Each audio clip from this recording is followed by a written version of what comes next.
வணக்கம் மாணவர்களே, எல்லாரும் எப்படி இருக்கீங்க? இப்போ இந்த வீடியோவில் என்ன பார்க்க போகிறோன்னா 6ஆம் வகுப்பு தமிழ் பாடத்தில் டேம் 3ல் இயல் 2ல் நம்ம இருக்கிற திருக்குறளுங்கிற அந்த இதுக்கு தான் நம்ம என்ன செய்ய போகிறோம், ஆன்சர் பார்க்க போகிறோம். நம்ம ஏற்கனவே இயல் 2ல் இருக்கிற உரைநடை கவிதையெல்லாம் ஆன்சர் போட்டிருக்கோம். அது நம்ம சேனலில் இருக்கும், போய் பார்த்துக்கோங்க. இப்போ நம்ம இதற்கான ஆன்சர் பார்க்கலாம். ஃபஸ்ட்டு பாருங்கள், ஏழைகளுக்கு உதவி செய்வதே டேஸ் ஆகும். ஆன்சர் ஈகை. ஆவண ஆப்ஷன் குறிச்சிக்கோங்க. அடுத்து இரண்டாவது, பிற உயிர்களின் டேஸ் கண்டு வருந்துவதே அறிவின் பயனாகும். ஆன்சர் துன்பத்தை. ஆப்ஷன் இருக்கா, அதை குறிச்சிக்கோங்க. அடுத்து மூன்றாவது, உள்ளத்தில் டேஸ் இல்லாமல் இருப்பதே சிறந்த அறமாகும். ஆன்சர் குற்றம். என்ன ஆப்ஷன் இருக்கு பாருங்க, குற்றம். அதை குறிச்சிக்கோங்க. அடுத்து இடம் மாறியுள்ள சீர்களை முறைப்படுத்தி எழுத சொல்லியிருக்காங்க.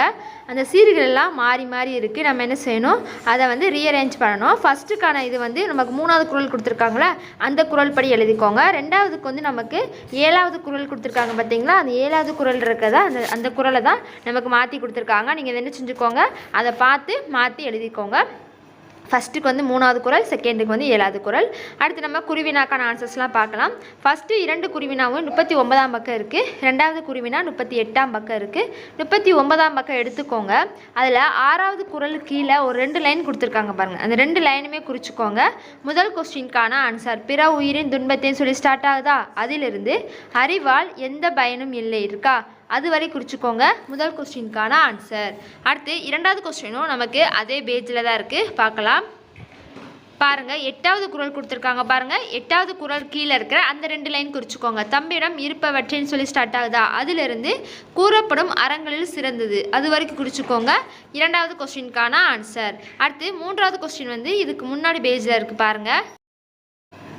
பாருங்கள், 3வது குறள் கொடுத்துருக்காங்க பாருங்கள். 3வது குறள் கீழே ஒரு 2 லைன் கொடுத்துருக்காங்க பாருங்கள். இல்லாதவருக்கு தருவதே ஈகையாகும், மற்றவை எல்லாம் பயனை எதிர்பார்த்து செய்பவையாகும்.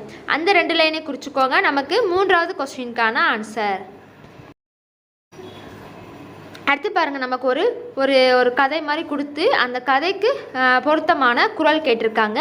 ஆன்சர் 3வது குறள், பகுத்துண்டு பள்ளியில் ஓம்புதல் நூலோர் தொகுத்தவற்றுள் எல்லாம் தலை. அந்த குறளை குறிச்சிக்கோங்க. அவ்வளோதான். இப்போ நம்ம திருக்குறளுக்கு ஆன்சர் பார்த்துட்டோம். நெக்ஸ்ட் நம்ம அடுத்ததில் இயல் 3க்கான ஆன்சர் பார்க்கலாம். தேங்க்யூ.